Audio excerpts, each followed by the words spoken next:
ഈ കാണുന്നതാണ് സമസ്തയുടെ സ്ഥാപക നേതാവ് എന്നറിയപ്പെടുന്ന വരക്കൽ മുല്ലക്കോയ തങ്ങൾ. അതുപോലെ നമ്മൾ കഴിഞ്ഞ വീഡിയോയിൽ പറഞ്ഞതാണ്, മീഡിയകളിൽ ഇപ്പോൾ പ്രചരിച്ചുകൊണ്ടിരിക്കുന്ന ഒരു ഫോട്ടോയാണ് ഈ കാണുന്ന സമസ്തയുടെ സാമ്രാജ്യത്വ വിധേയത്വം. അതിൻ്റെ താഴെ എഴുതിയിരിക്കുന്നു, സമസ്തയുടെ സ്ഥാപക നേതാവ് വരക്കൽ തങ്ങൾ സായിപ്പന്മാരോടൊപ്പം. അപ്പോൾ നമ്മൾ കഴിഞ്ഞ വീഡിയോയിൽ പറഞ്ഞതുപോലെ സമസ്തയുടെ സ്ഥാപക നേതാവായ വരക്കൽ മുല്ലക്കോയ തങ്ങൾ ബ്രിട്ടീഷ് സായിപ്പന്മാരോടുകൂടെ നിന്ന് ഇത്രത്തോളം ബന്ധം ഉണ്ടായിരുന്നു എന്ന് ഫോട്ടോ പ്രചരിക്കുമ്പോൾ അതിൻ്റെ സത്യാവസ്ഥ എത്രത്തോളം എന്ന് ആധികാരികമായി തെളിയിക്കുക എന്നത് ഞാനും ഒരു സമസ്തക്കാരനാണ് എന്ന് പറഞ്ഞു നടക്കുന്ന ഓരോ സമസ്തക്കാരനെ സംബന്ധിച്ചിടത്തോളം ഇത്തരത്തിലുള്ള ഒരു ഫോട്ടോയ്ക്ക് തെളിവില്ലാത്ത കാലത്തോളം അത് വിശ്വസിക്കാനേ കഴിയില്ല. അപ്പോൾ അതിൻ്റെ തെളിവും ആധികാരികതയും എത്രത്തോളം എന്ന് നമുക്ക് പെട്ടെന്ന് ഒന്ന് പരിശോധിച്ച് നോക്കാം. ഇതാണ് സത്യമാർഗം മാസിക. ഇത് EK സമസ്തക്കാർ വെള്ളവും വളവും ചെലവും കൊടുത്ത് വളർത്തിയ ആലുവ ത്വരീഖത്തിൻ്റെ ലേഖനാണ്. ഇതിൽ സമസ്തയുടെ മുൻ പ്രസിഡന്റ് അസ്ഹരി തങ്ങൾ ഈ ആലുവ ത്വരീഖത്തിൻ്റെ പരിപാടിയിൽ വെച്ച് അന്ന് പങ്കെടുത്തുള്ള ഫോട്ടോയാണ് നിങ്ങൾ ഈ കാണുന്നത്. ഈ ഒരു ത്വരീഖത്തിൽ തന്നെ ഇന്നും നിരവധി ഹുദവി, ഒട്ടനവധി ഫൈസി, അതുപോലെ നിസാമി, മന്നാനി, അഷ്റഫി, സക്കാഫി, ഹൈദ്രൂസി, മിസ്ബാഹി തുടങ്ങിയ അഗ്രഗണ്യ ബിരുദധാരികളും ഈ ത്വരീഖത്തിൽ ഇന്നും നിലവിലുണ്ട്. എന്തിനേറെ പറയുന്നത്, സമസ്തയുടെ സെക്രട്ടറിയായിരുന്ന ചെറുശ്ശേരി സൈനുദ്ദീൻ മുസ്ലിയാരുടെ മരുമകൻ ഇന്ന് ഈ ത്വരീഖത്തിലാണ് ഉള്ളത്. അപ്പോൾ അവരുടേതാണ് ഈ സത്യമാർഗം മാസിക. ഈ മാസികയെ പറ്റിയുള്ള സകല അഡ്രസ്സും വിശദ വിവരങ്ങളും ഇതിൽ തന്നെ കൊടുത്തിട്ടുണ്ട്. ആവശ്യമുള്ള ഏത് സമസ്തക്കാരനും ഇതൊക്കെ പരിശോധിക്കാവുന്നതാണ്. ഇനിയും ഇതിനേക്കാൾ കൂടുതൽ വിവരങ്ങൾ ആവശ്യമുള്ളവരാണെങ്കിൽ അവരുടെ നേതാക്കന്മാരോടോ അല്ലെങ്കിൽ അവരവരുടെ ഓഫീസിലെ ഫോൺ നമ്പറിൽ വിളിച്ചാൽ ലഭിക്കുന്നതാണ്. അവരുടെ ഓഫീസുകളുടെ നമ്പർ നമ്മൾ കഴിഞ്ഞ വീഡിയോയിൽ കൊടുത്തിട്ടുണ്ട്. ആവശ്യക്കാർക്ക് ആ വീഡിയോ പരിശോധിച്ചാൽ ലഭിക്കുന്നതാണ്. ഇനി ഈ സത്യമാർഗം മാസികയുടെ 63-ാമത്തെ പേജിൽ എഴുതിയിരിക്കുന്നു വരക്കൽ തങ്ങളുടെ പാരമ്പര്യം. ശ്രദ്ധിക്കുക, ഞാൻ പെട്ടെന്ന് വായിച്ചു പോവുകയാണ് ചെയ്യുക. ഇതെല്ലാം മലയാള പുസ്തകമായത് കാരണം നമ്മൾ കഴിഞ്ഞ വീഡിയോയിൽ പറഞ്ഞതുപോലെ വായിക്കുന്ന എന്നേക്കാൾ കൂടുതൽ കേൾക്കുന്ന നിങ്ങൾക്കാണ് ഇത് മനസ്സിലാക്കാൻ കഴിയുക. ശ്രദ്ധിക്കുക, വരക്കൽ തങ്ങളുടെ പാരമ്പര്യം. ഇനി സമസ്തയുടെ സ്ഥാപക നേതാവെന്നറിയപ്പെടുന്ന വരക്കൽ മുല്ലക്കോയ തങ്ങളുടെ ചരിത്രം കൂടി ഒന്ന് പരിശോധിച്ചാൽ കാര്യങ്ങളെല്ലാം വളരെ വ്യക്തമാകും. സമസ്തയുടെ ചരിത്രകാരൻ എന്നറിയപ്പെടുന്ന മുശാവറ അംഗം PP മുഹമ്മദ് ഫൈസി രചിച്ച സമസ്ത എന്ന പുസ്തകത്തിൽ വരക്കൽ മുല്ലക്കോയ തങ്ങളെ കുറിച്ച് മലബാർ മാനുവലിന്റെ രചയിതാവായ മലബാർ കളക്ടർ ലോഗൽ സാഹിബ് തങ്ങളുടെ വളരെ അടുത്ത സുഹൃത്തായിരുന്നു. മലബാർ മാനുവലിൽ മുസ്ലിങ്ങളെ സംബന്ധിച്ചുള്ള വിവരണം രേഖപ്പെടുത്തുന്നതിന് തങ്ങളുടെ സാമീപ്യം ലോഗൽ സാഹിബിന് വളരെ ഉപകരിച്ചിട്ടുണ്ട്. തുഹ്ഫത്തുൽ മുജാഹിദീൻ തുടങ്ങിയ ഗ്രന്ഥങ്ങളിലെ ആശയങ്ങൾ പരിഭാഷപ്പെടുത്തി കൊടുത്തത് തങ്ങളായിരുന്നു. ആർക്ക്? ബ്രിട്ടീഷുകാർക്ക്. എന്ത്? മഹാനായ സൈനുദ്ദീൻ മഖ്ദൂം രണ്ടാമൻ രചിച്ച പ്രസിദ്ധമായ ഒരു ചരിത്ര ഗ്രന്ഥമാണ് തുഹ്ഫത്തുൽ മുജാഹിദീൻ എന്ന ഈ കാണുന്ന അറബി ഗ്രന്ഥം. ഈ ഗ്രന്ഥത്തിൽ ഇന്ത്യയുടെ പഴയകാല പല രഹസ്യങ്ങളും അടങ്ങിയിട്ടുണ്ട്. എന്തൊക്കെയെന്ന് വെച്ച് കഴിഞ്ഞാൽ, പോർച്ചുഗീസുകാരുടെ ഇന്ത്യൻ അധിനിവേശ ആക്രമണങ്ങളുടെ വിവരങ്ങളും അതുമായി ബന്ധപ്പെട്ട പല രഹസ്യങ്ങളും, കൂടാതെ കേരളത്തിലെ അന്നത്തെ ഹൈന്ദവ വിശ്വാസ ആചാരങ്ങളും അവരുടെ ജീവിത രീതികളും, അതുപോലെ മലബാറിൻ്റെ ഇസ്ലാമിൻ്റെ ആവിർഭാവവും തുടങ്ങിയ യുദ്ധത്തിൻ്റെ രീതികളും മഹത്വങ്ങളും അങ്ങനെയുള്ള പല വിവരണങ്ങളും അടങ്ങിയ ഗ്രന്ഥമാണ് ഈ കാണുന്ന തുഹ്ഫത്തുൽ മുജാഹിദീൻ എന്ന് പറയുന്ന, അതായത് സൈനുദ്ദീൻ മഖ്ദൂം രണ്ടാമൻ രചിച്ച ഈ ചരിത്ര പ്രസിദ്ധ ഗ്രന്ഥം. അപ്പോൾ ഈ ഗ്രന്ഥത്തിൻ്റെ പരിഭാഷയാണ് വരക്കൽ മുല്ലക്കോയ തങ്ങൾ അന്നത്തെ ബ്രിട്ടീഷുകാർക്ക് പരിഭാഷപ്പെടുത്തി കൊടുത്തത് എന്നാണ് ഇതിൽ പറയുന്നത്. അത് എന്തൊക്കെയായിരുന്നു എന്നുള്ളത് ഇൻഷാ അല്ലാഹ് നമുക്ക് ആ വരുന്ന വിവരങ്ങൾ വരും വീഡിയോയിലൂടെ പരിശോധിക്കാം. ഇനി ശേഷം എഴുതിയതാണ് ശ്രദ്ധിക്കേണ്ടത്. ഈ ഗ്രന്ഥം പരിഭാഷപ്പെടുത്തി കൊടുത്തതിന് വരക്കൽ തങ്ങൾക്ക് എന്താണ് ബ്രിട്ടീഷുകാർ നൽകിയ സമ്മാനം എന്നുകൂടി നമുക്കൊന്ന് നോക്കാം. ശ്രദ്ധിക്കുക, ഇതാ തുഹ്ഫത്തുൽ മുജാഹിദീൻ തുടങ്ങിയ ഗ്രന്ഥങ്ങളിലെ ആശയങ്ങൾ പരിഭാഷപ്പെടുത്തി കൊടുത്തത് തങ്ങളായിരുന്നു. ശേഷം സർക്കാരിൻ്റെ അനവധി ബഹുമതികളും സ്ഥാനങ്ങളും തങ്ങൾക്ക് ലഭിച്ചിരുന്നു. സായിപ്പന്മാരുമായുള്ള ബന്ധം ഇംഗ്ലീഷ് ഭാഷ പഠിക്കാൻ തങ്ങളും ഉപയോഗപ്പെടുത്തിയിരുന്നു. സാക്ഷാൽ ഇംഗ്ലീഷുകാരിൽ നിന്ന് ഇംഗ്ലീഷ് ഭാഷ പഠിച്ചവരാണ് സമസ്തയുടെ സ്ഥാപക നേതാവ് എന്നർത്ഥം. ഇതൊക്കെ സമസ്ത എന്ന് പറയുന്നത് നമ്മൾ മുന്നേ വായിച്ച PP മുഹമ്മദ് ഫൈസി എഴുതിയ ആ പുസ്തകത്തിലും ഉണ്ട് എന്നാണ് ഈ സത്യമാർഗം എന്ന് പറയുന്ന ഈ ആലുവ ത്വരീഖത്തുകാരുടെ പുസ്തകത്തിലും പറയുന്നത്. നമുക്ക് എന്ത് ചെയ്യാം, പെട്ടെന്ന് അതിൽ പോയിട്ട് അതിൽ ഉണ്ടോ എന്നുകൂടി നമുക്കൊന്ന് പരിശോധിച്ച് നോക്കാം. ചിലപ്പോൾ ഇവർ വരക്കൽ മുല്ലക്കോയ തങ്ങളെ പറ്റി കളവ് പറയുന്നതാണെങ്കിലോ. അപ്പോൾ ഇതാണ് നമ്മുടെ നേരത്തെ സമസ്തയുടെ മുഷാവറ അംഗമായിരുന്ന പി മുഹമ്മദ് ഫൈസി എഴുതിയ സമസ്ത എന്ന ഈ പുസ്തകം. ഈ പുസ്തകത്തിൻ്റെ 32ാമത്തെ പേജിൽ ഇങ്ങനെ ഉണ്ട് എന്നാണ് പറഞ്ഞത്. അപ്പോൾ ഈ 32ാമത്തെ പേജാണ് നമ്മൾ ഈ കാണുന്നത്. ഇതിൽ എഴുതിയിരിക്കുന്നത് നമ്മൾ നേരത്തെ വായിച്ചതുപോലെ ഞാൻ പെട്ടെന്ന് വായിച്ചു പോവുകയാണെങ്കിൽ നിങ്ങൾ മനസ്സിലാക്കുക. മലബാർ മാനുവലിൻ്റെ രചയിതാവായ മലബാർ കളക്ടർ ലോകൽ സാഹിബ് തങ്ങളുടെ വളരെ അടുത്ത സുഹൃത്തായിരുന്നു. മലബാർ മാനുവലിൽ മുസ്ലിങ്ങളെ സംബന്ധിച്ചിടത്തോളമുള്ള വിവരങ്ങൾ ഉൾപ്പെടുത്തുന്നതിൽ തങ്ങളുമായുള്ള സാമീപ്യം ലോകൽ സാഹിബിന് വളരെ ഉപകരിച്ചിട്ടുണ്ട്. തുഹ്ഫത്തുൽ മുജാഹിദീൻ തുടങ്ങിയ ഗ്രന്ഥങ്ങളിലെ ആശയം പരിഭാഷപ്പെടുത്തി കൊടുത്തത് തങ്ങളായിരുന്നു. സർക്കാരിൻ്റെ അനവധി ബഹുമതികളും സ്ഥാനങ്ങളും തങ്ങൾക്ക് ലഭിച്ചിരുന്നു. സായിപ്പുമാരുമായുള്ള ബന്ധം ഇംഗ്ലീഷ് ഭാഷ പഠിക്കാൻ തങ്ങളും ഉപയോഗപ്പെടുത്തിയിരിക്കുന്നു. സാക്ഷാൽ ഇംഗ്ലീഷുകാരിൽ നിന്ന് ഇംഗ്ലീഷ് ഭാഷ പഠിച്ചവരാണ് സമസ്തയുടെ സ്ഥാപക നേതാവ് എന്നർത്ഥം. അപ്പോൾ ഇത് തന്നെയാണ് നമ്മൾ നേരത്തെ ആലുവ ത്വരീഖത്തുകാരുടെ സത്യമാർഗ്ഗം മാസികയിലും വായിച്ചത്. ഇപ്പോൾ പി മുഹമ്മദ് ഫൈസി എഴുതിയതും നമ്മൾ ഇത് തന്നെയാണ് കണ്ടത്. ഇത് മാത്രമല്ല ഇത് എഴുതിയിട്ടുള്ളത്, ഇദ്ദേഹത്തിൻ്റെ ഈ 31ാമത്തെ പേജ് കൂടി നമുക്കൊന്ന് നോക്കാം എന്താണ് എഴുതിയിട്ടുള്ളത് എന്നുള്ളത്. ഇതാണ് ഇതേ സമസ്ത എന്ന ഈ പുസ്തകത്തിൻ്റെ 31ാമത്തെ പേജ്. ഇതിൽ എഴുതിയിരിക്കുന്നത് ശ്രദ്ധിക്കുക. വരക്കൽ മുല്ലക്കോയത്തങ്ങൾ ആത്മീയ രംഗത്ത് ഉന്നത സ്ഥാനത്തായതുപോലെ തന്നെ ഭൗതിക രംഗത്തും ഉന്നതമായ അംഗീകാരമാണ് തങ്ങൾക്കുണ്ടായിരുന്നത്. കളക്ടർ ഉൾപ്പെടെയുള്ള ബ്രിട്ടീഷ് ഉദ്യോഗസ്ഥന്മാർ തങ്ങളെ സന്ദർശിച്ച് മുസ്ലിങ്ങളുടെ പ്രശ്നങ്ങൾ ചർച്ച ചെയ്യുകയും തങ്ങളുടെ അഭിപ്രായങ്ങൾ അനുസരിച്ച് പരിഹാരം ഉണ്ടാക്കുകയും ചെയ്തിരുന്നു.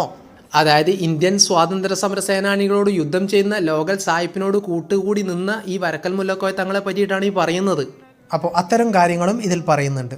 ഇനി നമ്മൾ നേരത്തെ വായിച്ചതിൻ്റെ ബാക്കിയുള്ള സത്യമാർഗ്ഗം മാസികയുടെ 63ാമത്തെ പേജിലേക്ക് പോകാം. അതിൻ്റെ അടുത്ത പാരഗ്രാഫ് ശ്രദ്ധിക്കുക. ഇതിനാണ് വരക്കൽ മുല്ലക്കോയ തങ്ങൾക്ക് ബ്രിട്ടീഷുകാർ നൽകിയ ബഹുമതികൾ എന്തൊക്കെയാണെന്ന് പറയുന്നത്. ശ്രദ്ധിക്കുക. ബ്രിട്ടീഷുകാർ തങ്ങളെ ഭവ്യതയോടെ ആദരിച്ചു. മലബാർ കളക്ടറേറ്റിലെ ഉദ്യോഗസ്ഥർ പലപ്പോഴും പുതിയങ്ങാടിയിൽ വന്നു. അതായത് ബ്രിട്ടീഷുകാരും മേധാവികളും വന്നു എന്നാണ് പറയുന്നത്. ശേഷം മലബാർ കളക്ടർ കനോലി സാഹിബിൻ്റെ പ്രത്യേക നിർദ്ദേശപ്രകാരം മെയിൻ റോഡിൽ നിന്ന് തങ്ങളുടെ വീട്ടിനരികിലൂടെ ബീച്ചിലേക്കൊരു റോഡ് നിർമ്മിച്ചു. അതൊക്കെ പിന്നെ അങ്ങനെ തന്നെയാണ്, അവർക്ക് തീരുമാനിക്കാമല്ലോ. ഭരണം ആരുടെ കയ്യിലാണോ അവർക്ക് തീരുമാനിക്കാൻ പറ്റും. അവരുടെ കൂട്ടാളികളായ ആർക്കൊക്കെ എന്തൊക്കെ റോഡ് വേണോ വേണ്ടെന്നൊക്കെ ഭരണകർത്താക്കൾക്ക് തീരുമാനിക്കാൻ പറ്റും. അത്രയും കാര്യത്തിൽ അവർ തീരുമാനിച്ചതേ ഉണ്ടാവുള്ളൂ. ഇനിയാണ് ശ്രദ്ധിക്കേണ്ടത്. പിൽക്കാലത്ത് ഉന്നത വ്യക്തികൾക്ക് മാത്രം നൽകുന്ന സ്ഥാനപ്പേരായ ഖാൻ ബഹദൂർ പദവി തങ്ങൾക്ക് നൽകാൻ ബ്രിട്ടീഷുകാർ തീരുമാനിച്ചു. അപ്പോൾ ഖാൻ ബഹദൂർ പദവി എന്താണെന്ന് നമ്മൾ നേരത്തെ പറഞ്ഞു. ബ്രിട്ടീഷുകാരുടെ ഭരണത്തോട് 100% കൂറ് പുലർത്തുന്ന ഇന്ത്യൻ മുസ്ലിമീങ്ങൾക്ക് മാത്രം നൽകുന്ന ഒരു ബഹുമതിയാണ് ഖാൻ ബഹദൂർ പദവി. ഈ പദവി ബ്രിട്ടീഷുകാർ വരക്കൽ മുല്ലക്കോയ തങ്ങൾക്ക് നൽകിയിട്ടുണ്ട് എന്നാണ് ഇതിൽ പറയുന്നത്.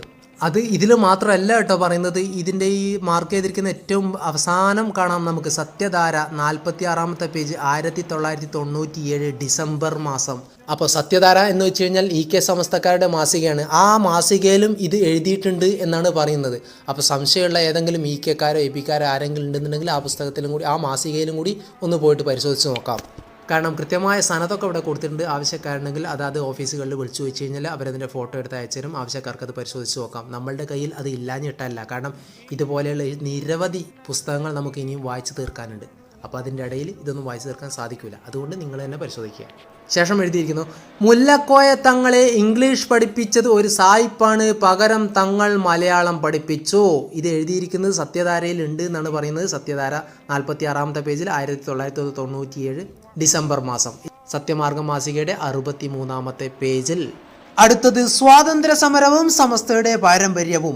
ഇനി ഈ കാണുന്ന പുസ്തകമാണ് നമ്മൾ നേരത്തെ പറഞ്ഞ EK സമസ്തക്കാർ വളർത്തിയെടുത്ത നിരവധി ഹുദവി, ഫൈസി, മിസ്ബാഹി, നിസാമി, മന്നാനി തുടങ്ങിയ നിരവധി ബിരുദധാരികൾ ഇന്നും അടങ്ങിയിട്ടുള്ള ആലുവ തരീഖത്തിന്റെ പുസ്തകം. ഈ പുസ്തകത്തിന്റെ 40ാമത്തെ പേജിൽ എഴുതിയിരിക്കുന്നു, വരക്കൽ തങ്ങളുടെ പാരമ്പര്യം. ഇതേ ആശയം നമ്മൾ കഴിഞ്ഞ 2 പുസ്തകങ്ങളിലൂടെ വായിച്ചതാണ്. ഇത് 3ാമത്തെ പുസ്തകമാണ്. പെട്ടെന്ന് വായിക്കാം.